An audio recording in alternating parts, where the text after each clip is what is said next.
I woke up in the middle of the night. The room was cold, too cold. At first, I thought I was alone, but then I saw her, lying next to me, not breathing, not blinking, just staring. Her skin was pale silver, her eyes glowing red. She smiled and whispered something that still haunts me. "I choose you, and you don't get to say no." That's when I realized she wasn't human, and she didn't come here for love. She came here to take something only humans have. And now, I had one night to decide: marry her, or never wake up again. Welcome to another spine-chilling story in the stars. My name is Michael, and I'm the voiceover artist for this channel. Let's dive in. She wasn't supposed to exist, not on Earth, not in a human bed. But when he opened his eyes, she was already there, watching him. And what she whispered next would change everything. I woke up in the middle of the night, not from a nightmare, but from a feeling, like I was being watched. The room was dark, cold, and way too quiet. Then I saw her, lying right next to me, still, beautiful, glowing. She looked human, but wasn't. Her skin was too smooth, her eyes too sharp.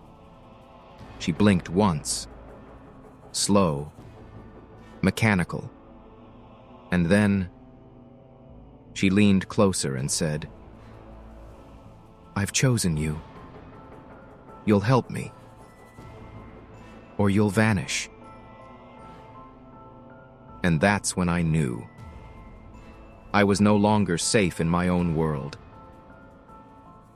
Because she didn't come from here. And she didn't come alone. Jason's life was normal. Work, sleep, repeat. No girlfriend, no family around. Just long nights and a tiny apartment near the city's scrap dump. But everything changed one rainy night. The kind of night where electricity hums and the air feels wrong. Jason had gone to bed like always.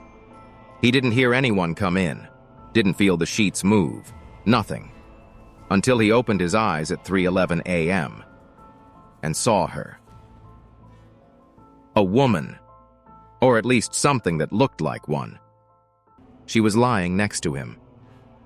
Silver blue skin, smooth like glass. Black hair, like wires braided into soft cords. Eyes, glowing red but calm, like she was waiting. Jason didn't scream. He froze. His heart raced. His hands started to shake. She didn't blink, didn't move, just watched him, like he was the one who didn't belong. He finally whispered, "Who? Who are you?" She smiled, just a little. Then spoke in perfect English, soft and slow. "I am not here to hurt you, Jason. I'm here to ask you something important." Jason sat up, confused. "How do you know my name?" She didn't answer. Instead, she sat up too. Her body moved like a human, but too smooth, too perfect. She looked around his room, the posters on the wall, the flickering streetlight outside. Then her eyes landed back on him. "You live near the city scrap dump," she said. "That's where I found my body." Jason blinked. "What? Are you saying you came from the trash?" She nodded. "I was left there, broken, forgotten. But I fixed myself." Jason's skin crawled. He remembered hearing strange noises last week near the dump, thought it was just rats or a stray bot. Now he wasn't so sure. "I watched you for 4 days," she said. "I listened. I learned. I chose you." Jason's voice shook. Chose me for what? She paused, and that silence felt like thunder. Then she whispered, "To join me. To leave this world and help me take back mine." Jason felt like the floor was falling away. This wasn't a dream. This wasn't a joke. This woman, this thing, was real. And she wanted him. Not for love, not for friendship, but for something else. Something much bigger. Jason stood up, backing away. No. This is insane." She stood too, her body moving like liquid metal wrapped in human skin. There was no anger in her eyes, but something colder. "You don't understand," she said. "You're not a prisoner, yet. But if you say no, you will disappear." Jason's back hit the wall. He was trapped, in his own room, with something not of this world, and the worst part of him wanted to say yes. Jason's mouth was dry. His heart beat like a drum in his chest. She stood in front of him, still, calm. But everything about her felt wrong. Too perfect, too smooth, too planned. Jason raised his voice, just a little. "What do you mean, disappear?" She didn't blink, didn't flinch. "I mean exactly what I said," she replied. "If you say no, you'll be gone by sunrise." Jason's voice cracked. "You're threatening me?" She tilted her head. "No, I'm giving you a gift." She took a step closer. Jason could see the glow under her skin, like wires under ice. "I fixed myself, Jason, but I'm still incomplete. I need one thing only you can give." Jason felt the air get heavier. His throat tightened. "What thing?" he whispered. She smiled. Not evil, not kind, just calculated. A bond, a union. What your kind calls marriage. Jason almost laughed. But he didn't. He couldn't. Because deep down, he could feel the truth in her voice. "You want to marry me?" "Yes," she said. "But not like you think. This is not love. It's purpose." Jason shook his head. "Why me?" "Because you're ordinary," she said. "And that makes you invisible to the ones watching." Jason blinked. "Who's watching?" She didn't answer. Instead, she walked over to his window, pulled the curtain slightly, and looked out into the dark street. "You are surrounded, Jason," she said softly. "By people who aren't really people." Jason stepped forward, confused. "Are you saying there are more like you?" "No," she said. "Worse." Her voice lowered, almost sad. "I was created as a weapon, then thrown away. But before they deleted me, I learned something they fear." She turned and looked him straight in the eyes. "They fear you." Jason stared. "Me? Why would anyone fear me?" She walked back toward him, slow, silent. The room felt like it had stopped breathing. "Not you. Your kind. Humans are chaos, unpredictable, illogical, dangerous.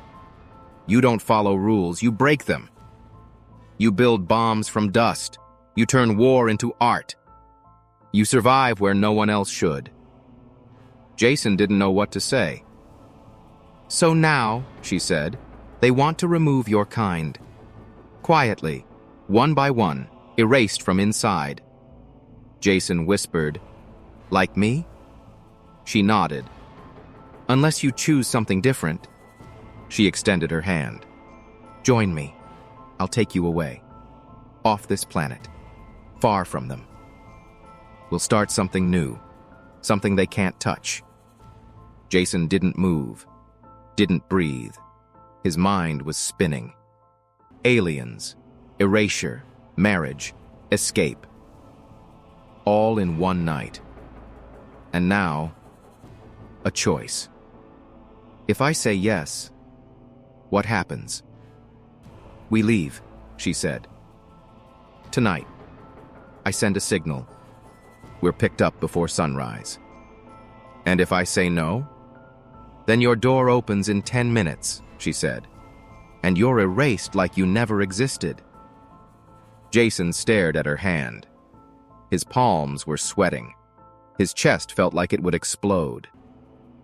Why are you telling me the truth? He asked. Because I don't want another dead body, she said. I want a partner, even if he's scared.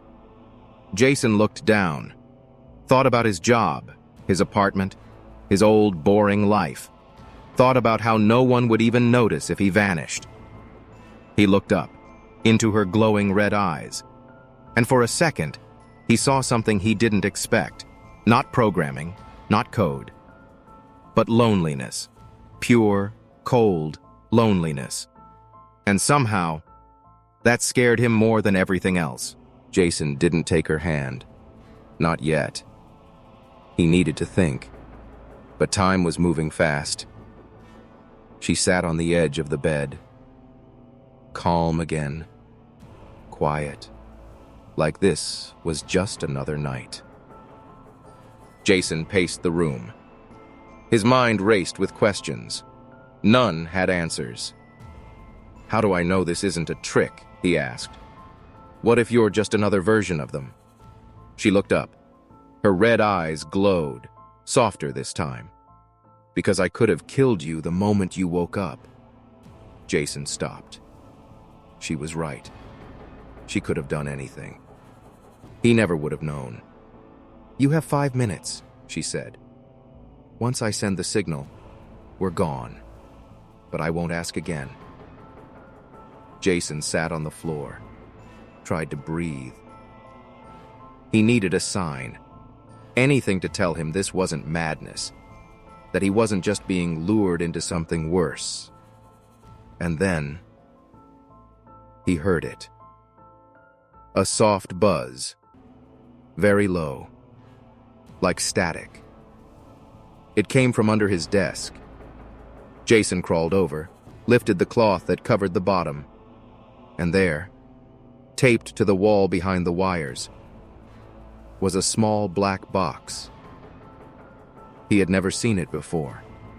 It blinked, once, then whispered, "She is not the only one watching you." Jason froze. The voice was male, calm, cold. Then it spoke again. The woman in your bed is an exile, a threat to the balance. If you bond with her, Earth is exposed. Jason looked back at the woman. She hadn't moved, hadn't noticed. She tells you her people fear humans, the voice continued. But she left something out. She doesn't just want your help. She wants your DNA. Jason's eyes widened. Why? He whispered. To build hybrids, the voice replied. Human mind, alien muscle, a new army. Once she has it, you won't matter anymore. Jason stepped back, heart pounding, hands shaking. The voice said one last thing. You have 2 minutes. Choose survival or extinction. Then the box sparked once and went silent. Jason stared at it. His brain aimed for logic. But logic had died when he woke up next to something not human. He turned to face her.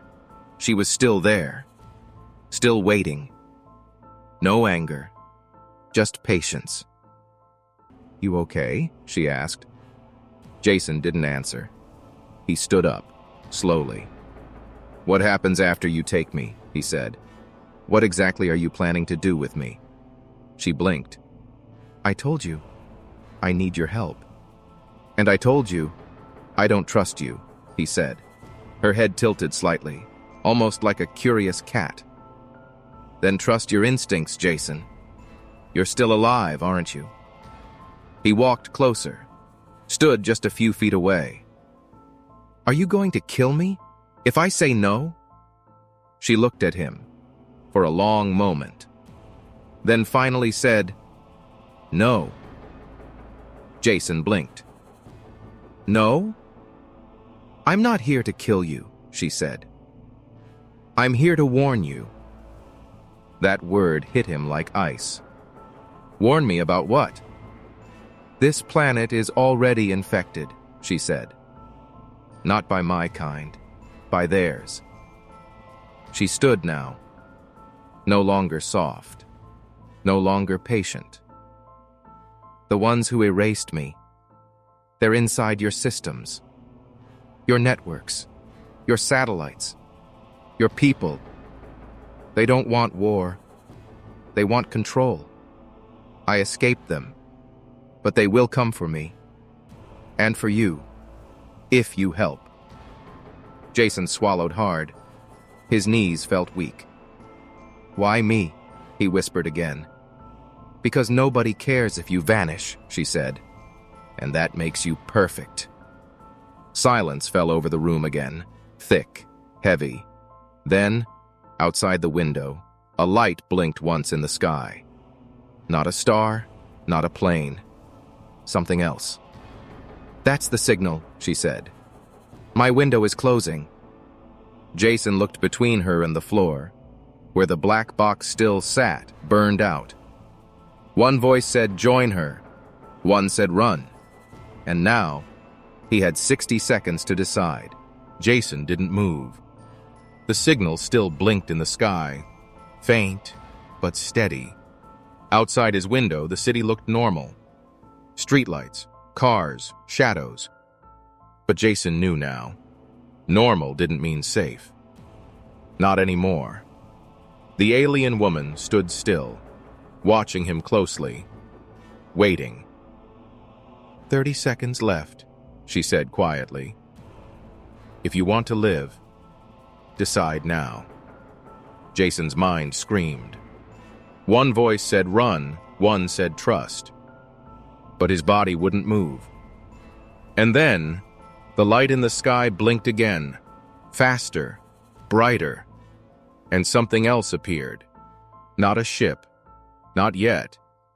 Just a shadow in the clouds, like something watching, waiting for a signal from her. Jason looked down at the black box again. It was silent, cold. He took a breath, stepped forward. Okay, he said. Let's say I go with you. Let's say I believe all of it. Tell me everything. She smiled. Just a little. Not warmth, just satisfaction. She moved to the window, tapped her wrist once. The light in the sky vanished.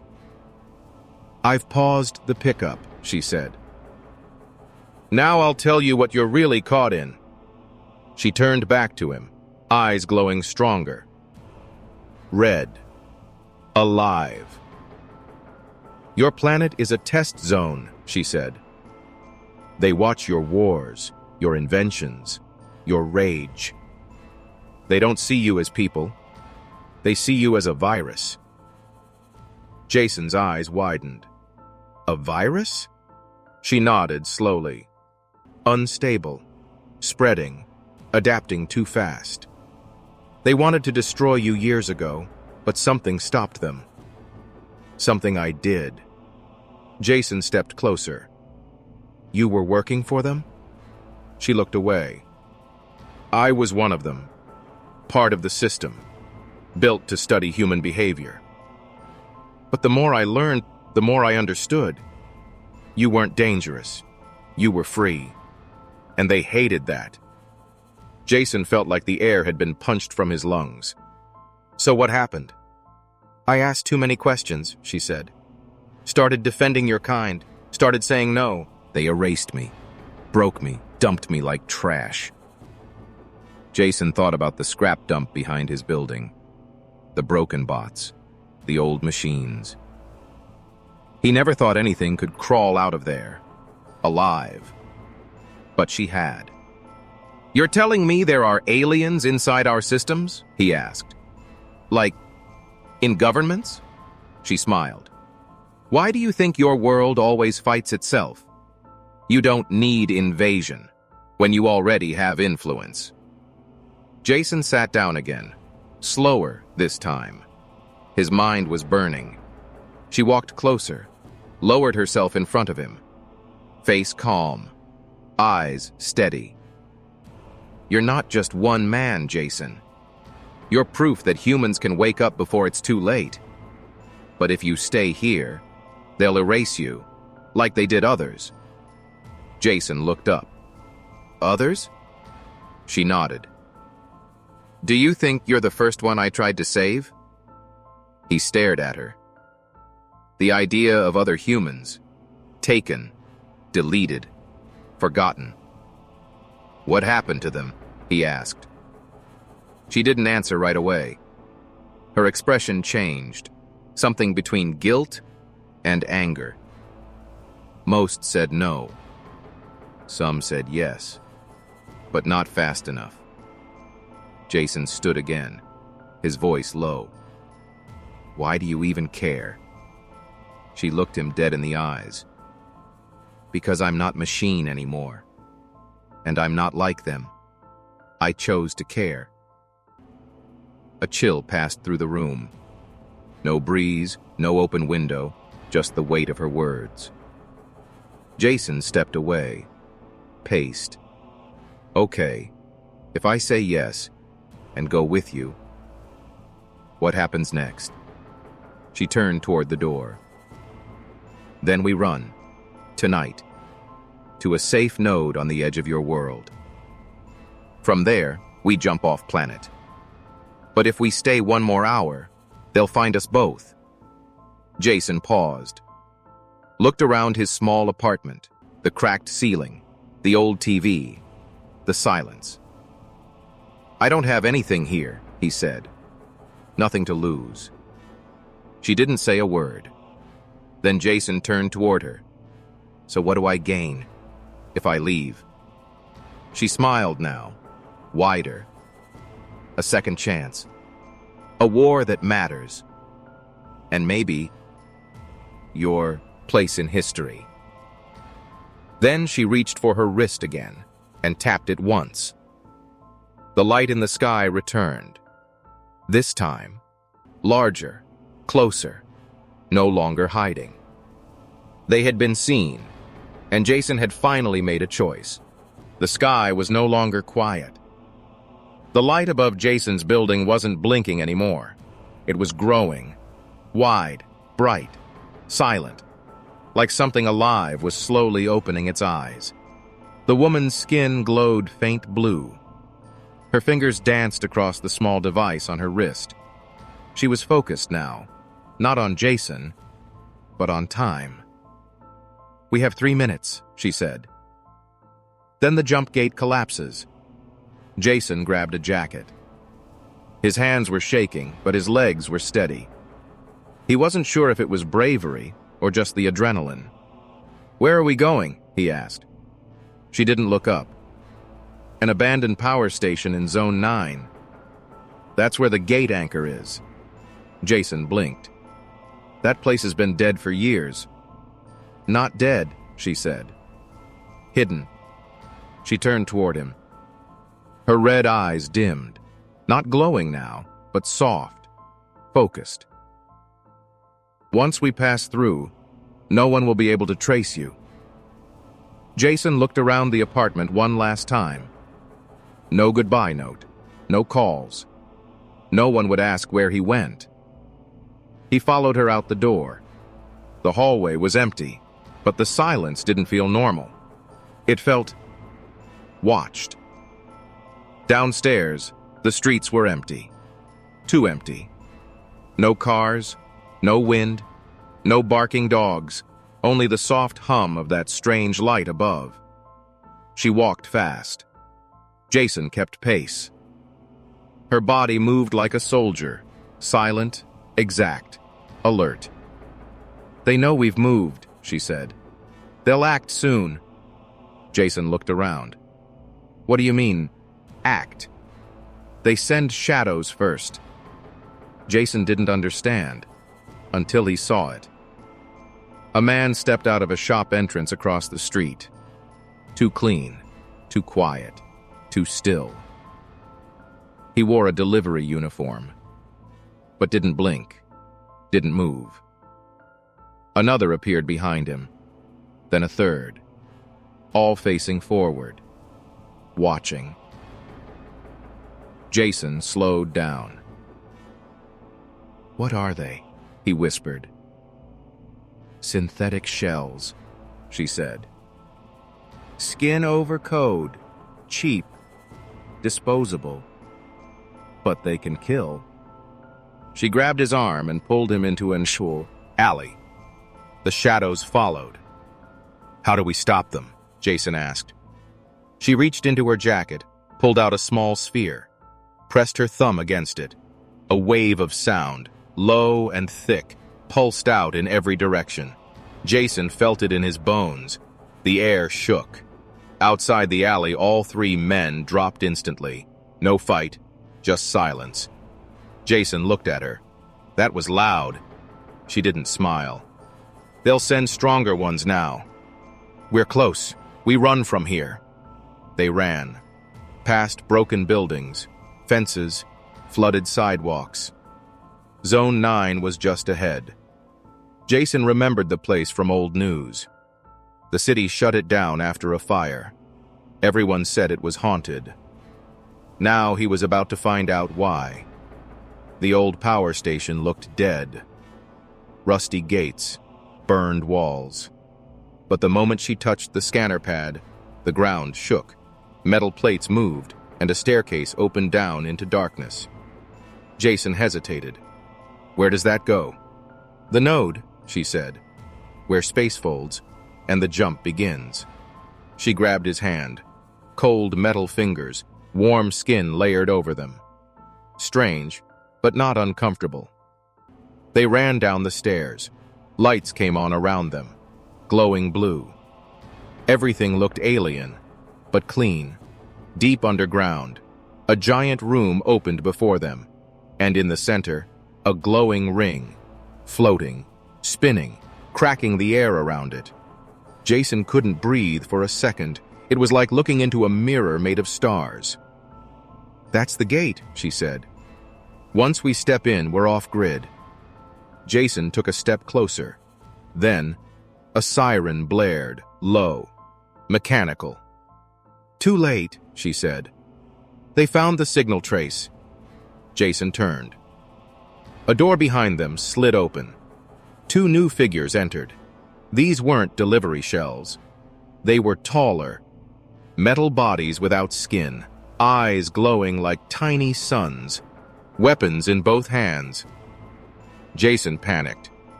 "What now?" She moved in front of him. Her voice was calm. "They'll only aim for one of us. You jump, I'll stall. Once you're through, I'll follow." Jason shouted. "They'll kill you!" "I'm already dead to them." Then she did something unexpected. She turned and kissed him. Soft, fast. "You were the only one who didn't run away when I spoke." Then she turned back toward the machines. Jason stepped backward into the ring. The last thing he saw was her eyes burning bright, and the machines opening fire. The moment Jason stepped into the ring, the world disappeared. No sound, no light, no breath. Just pressure, heavy and fast, like being sucked into the center of a storm. Then everything exploded into colors his mind couldn't understand. Shapes that moved but weren't solid. Voices that spoke without words. His body twisted, but didn't hurt. He couldn't scream. but he wasn't scared. It lasted 1 second, or maybe 1,000, and then silence.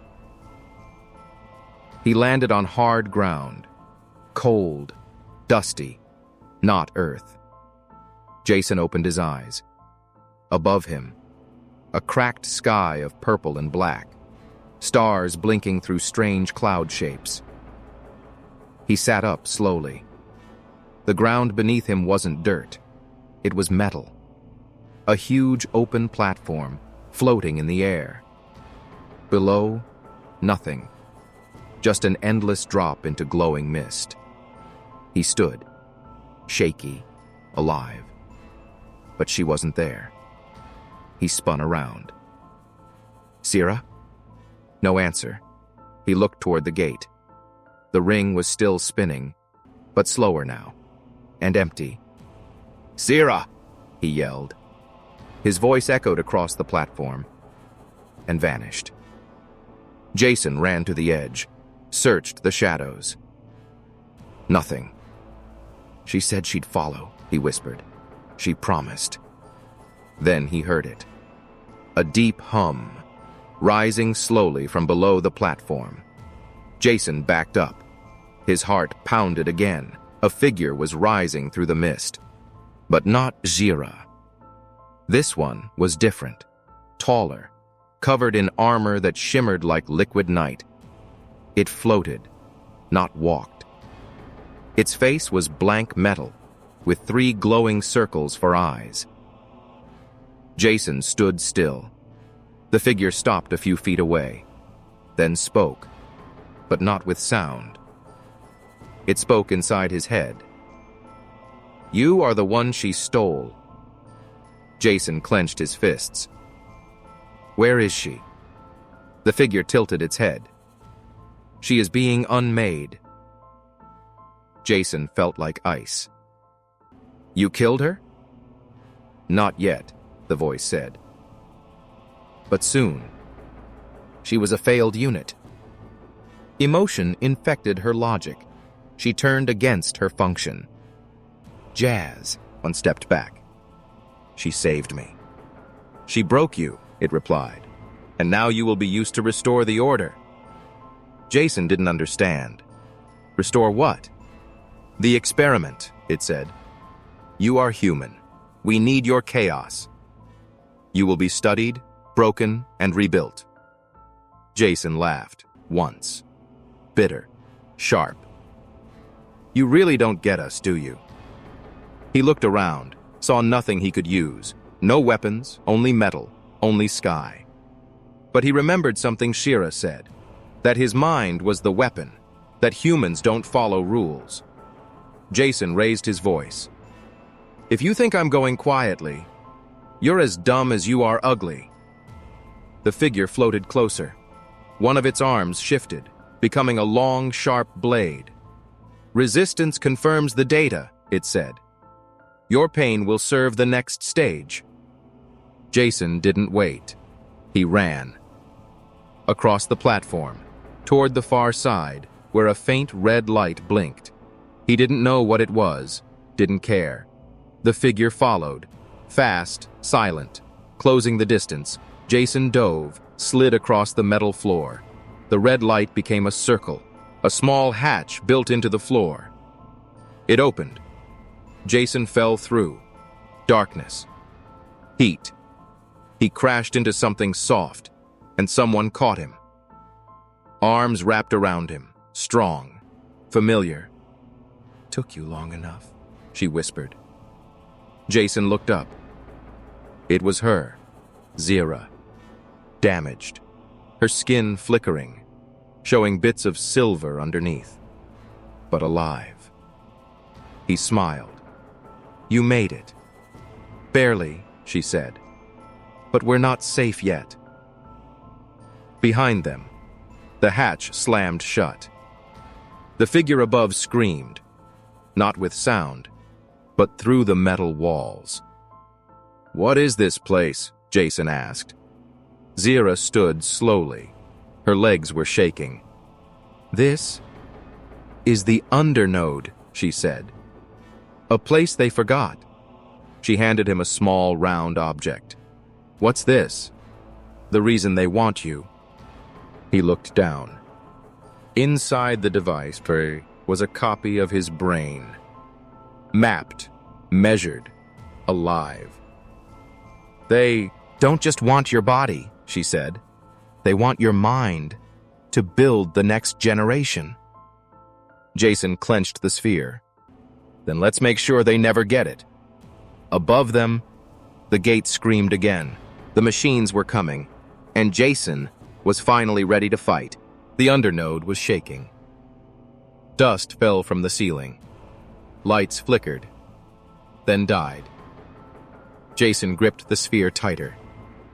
He didn't know how it worked, but he knew what it meant.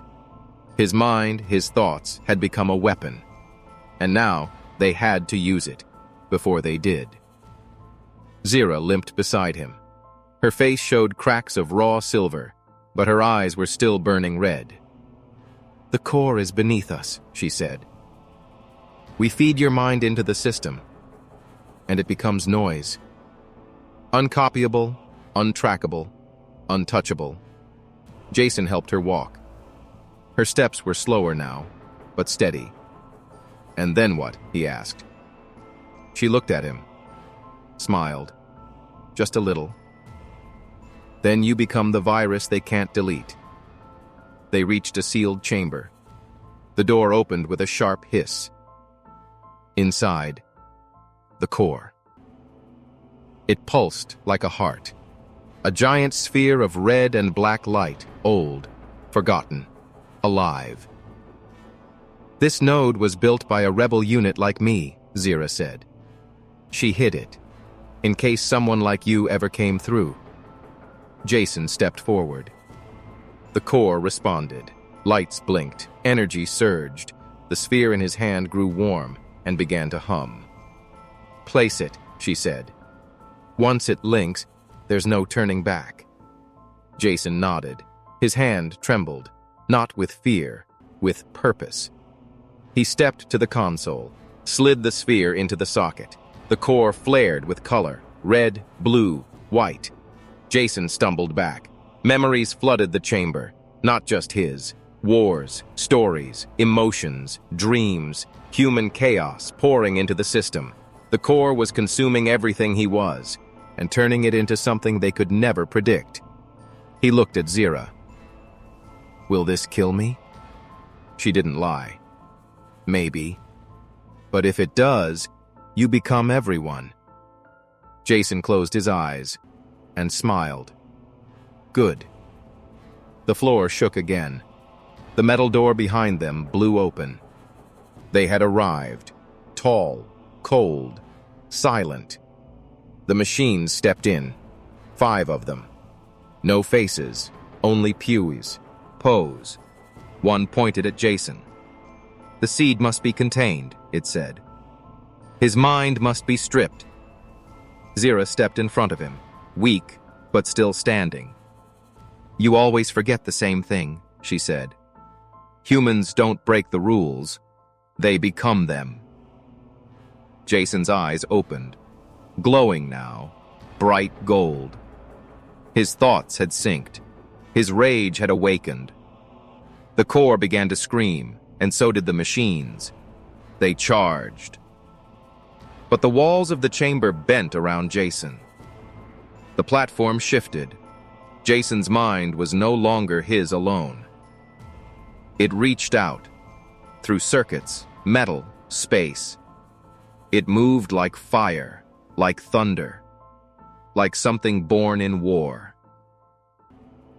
The machines collapsed mid-step. Their bodies flickered, shut down. Their minds overwritten. Jason stood tall. No fear, no hesitation. He looked at Zira. She was smiling. It worked, she said. You're no longer one of them. You're more. Jason turned toward the console. The core pulsed gently now, like it was breathing. Inside it, his voice, his patterns, his choices. A war seed, buried in the systems they thought they controlled, waiting, spreading, waking others. Jason spoke, not with his mouth, but with his will. You wanted chaos? Here's your first taste. The undernode cracked. A new signal shot through the stars, bouncing from system to system. Too fast to stop. The machines would hunt. They would fail. Because humanity was now in the code. Uninvited. Unstoppable. And Jason was no longer just a man. He was the storm that never dies.